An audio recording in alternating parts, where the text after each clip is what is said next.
कि anti incumbency इतना massive economic crisis में भी मोदी के खिलाफ एंटी इनकम्बेंसी नहीं है। नहीं है जी, ऐसे लोग हैं जिसको मोदी में भगवान दिखता है। मोदी है पॉपुलर, यहाँ काफी पॉपुलर है। अगर आप लीडर का हम लोग सर्वे कर रहे हैं तो मोदी और Mamata are equally popular. Bengal चुनाव में आज चौथे चरण की वोटिंग हो रही है। चुनावी मैदान में कई सूरमा अपना भाग्य आजमा रहे हैं। बंगाल में सत्ता की मुख्य लड़ाई टीएमसी और भाजपा के बीच ही मानी जा रही है। इसी बीच सीएम ममता बनर्जी के चुनावी रणनीतिकार का एक ऑडियो चैट सामने आया है, जिसमें वे तृणमूल के खिलाफ एंटी इनकन्वेंसी की बात करते हुए सुनाई पड़ रहे हैं। साथ ही पीके बंगाल में ममता बनर्जी और पीएम मोदी दोनों को ही बराबर लोकप्रिय मान रहे हैं। अब आप पीके के इस ऑडियो से समझ ही गए होंगे कि जब किसी राजा का प्रधानमंत्री सामने वाली सेना की तारीफ करने लगे या उसके सामने हथियार डाल दे तो उस राजा की हार तय है। आपको पता ही होगा कि पीके यानी प्रशांत किशोर टीएमसी प्रमुख और मुख्यमंत्री ममता बनर्जी के प्रमुख चुनावी रणनीतिकार हैं। प्रशांत किशोर के ऑडियो चैट को भाजपा ने हाथों हाथ लिया। बीजेपी की ओर से क्लब हाउस के चैट को ट्वीट किया गया है, जिसमें ममता बनर्जी के चुनावी रणनीतिकार प्रशांत किशोर को क्लब हाउस ऐप पर चुनिंदा पत्रकारों से चर्चा करते हुए ये कहते हुए सुना जा सकता है कि तृणमूल कांग्रेस के खिलाफ एंटी इनकन्वेंसी है। साथ ही बंगाल में भी पीएम मोदी को लेकर क्रेज है। Why is Modi so popular in West Bengal? I mean, is it only because of polarization and that they identify him as नहीं, देखिए वो तो एक पूरे what is it? Because it's not like we haven't seen, the performance both in central politics and in state politics where BJP has been in power. So what is it that is drawing West Bengal to him? Exactly. प्रशांत, इसी से एक जुड़ा हुआ सवाल ये भी है कि एंटी इनकम्बेंसी इतना मैसिव इकोनॉमिक क्राइसिस में भी मोदी के खिलाफ एंटी इनकम्बेंसी नहीं है। नहीं है जी, क्योंकि जहां एक चीज आप देखें कि बंगाल में मोदी पहले तो एक बात है कि मोदी का एक कल्ट है जो कि बन गया है पूरे देश में, जो कि द डिग्री कुड वेरी, लेकिन 10%, 15%, 20%, 25% ऐसे लोग हैं जिसको मोदी में भगवान दिखता है। चाहे सही दिखे गलत दिखे वो एक अलग बहस का मुद्दा हो सकता है। स्पेशली जो यहाँ हिंदी भाषी है वो मोदी का सपोर्ट का कोर है। प्लस जो एंटी इनकम्बेंसी है वो स्टेट गवर्नमेंट के खिलाफ है, सेंटर के खिलाफ है नहीं। और मोदी है पॉपुलर, यहाँ काफी पॉपुलर है। अगर आप लीडर का हम लोग सर्वे कर रहे हैं तो मोदी और Mamata are equally popular, which is a very big thing.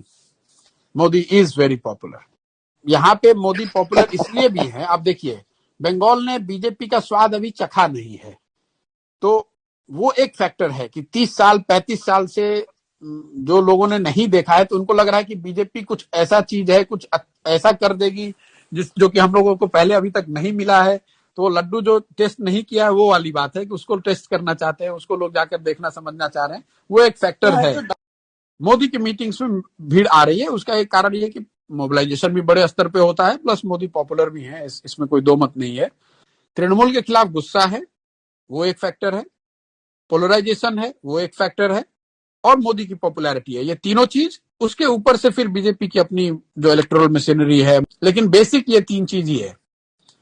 Polarise anti incumbency against Trinamool that has opened the door for Trinamool BJP, their ability to polarise and SC votes. Prashant Kishor का कहना है कि बंगाल के लोगों का मानना है कि बीजेपी आएगी तो जो नहीं मिल रहा वो मिल जाएगा। जो मेजर जो प्रॉब्लम है which we have to accept कि 20 ईयर्स से there has been blatant effort and everything has been done to appease the minority. अब आप बंगाल को उठाकर देख लीजिए, पॉलिटिक्स का यहाँ एक लाइन का सिंपल फलसफा ये रहा है कि जिसको मुसलमान वोट करेगा वो सरकार बनाएगा। तो पूरी जो पॉलिटिकल इकोसिस्टम रही है, वो चाहे कांग्रेस की रही हो, लेफ्ट की रही हो, दीदी की रही है, वो सब मुस्लिम वोट को लेने के लिए उस तरह से सोच उनकी रही है। पहली बार हिंदुओं को ऐसा लग रहा है कि अच्छा भैया हमको भी तो कोई पूछ रहा है। ऐसा नहीं है कि एकदम से सोसाइटी ही गलत है, कहीं ना कहीं there is some element which BJP is exploiting, and that element is coming from the blatant misuse of minority politics by some of these parties. तो आप उससे हम और आप इनकार नहीं कर सकते हैं। Prashant, sorry to interrupt you. May I please request everyone who's not speaking to switch off their mics? I mean, फिर पूछिए। अमित मालवीय ने एक के बाद एक कुल 4 ट्वीट किए हैं। मालवीय ने लिखा है कि क्लब हाउस की एक सार्वजनिक बातचीत में ममता बनर्जी के चुनावी रणनीतिकार का मानना है कि टीएमसी के आंतरिक सर्वेक्षणों में भी भाजपा जीत रही है। Because people take money from both sides and then vote whoever they want to vote. It Okay, was a so by the differentiator way, when one person was people distributing. are tweeting about this clubhouse thing, and they're saying that Prashant Kishore, along with other journalists, we have declared victory of Narendra Modi in West Bengal. Is it open? I don't know. I mean, somebody has just tweeted the screenshot on Twitter, tagging me and other people, and saying that we all have declared Narendra Modi's victory in West Bengal. But who's done that? Okay, See, then Okay. Listen, there are people in this room. Himanshu Jain. No, Himanshu Jain, somebody else is reporting to Himanshu Jain from this room. If you keep an open room for everybody to join in and listen, you can't prevent people from tweeting.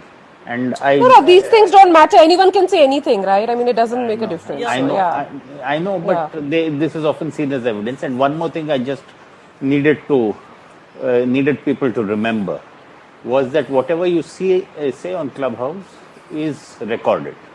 वहीं club house के इस audio chat पर प्रशांत किशोर का बयान सामने आया है। प्रशांत किशोर ने कहा कि मुझे खुशी है कि बीजेपी के लोग अपने नेताओं के बयान से ज्यादा मेरे क्लब हाउस चैट को गंभीरता से ले रहे हैं। प्रशांत किशोर ने कहा कि क्लब हाउस की पूरी बातचीत को रिलीज करें।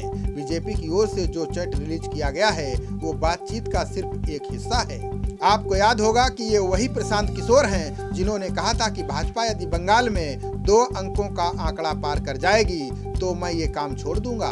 आज वही पीके बंगाल के चुनावी मैदान में पीएम मोदी और ममता बनर्जी को समान रूप से लोकप्रिय मान रहे हैं। खबरों का सिलसिला जारी रहेगा। देखते रहिए जनप्रवाद। नमस्कार।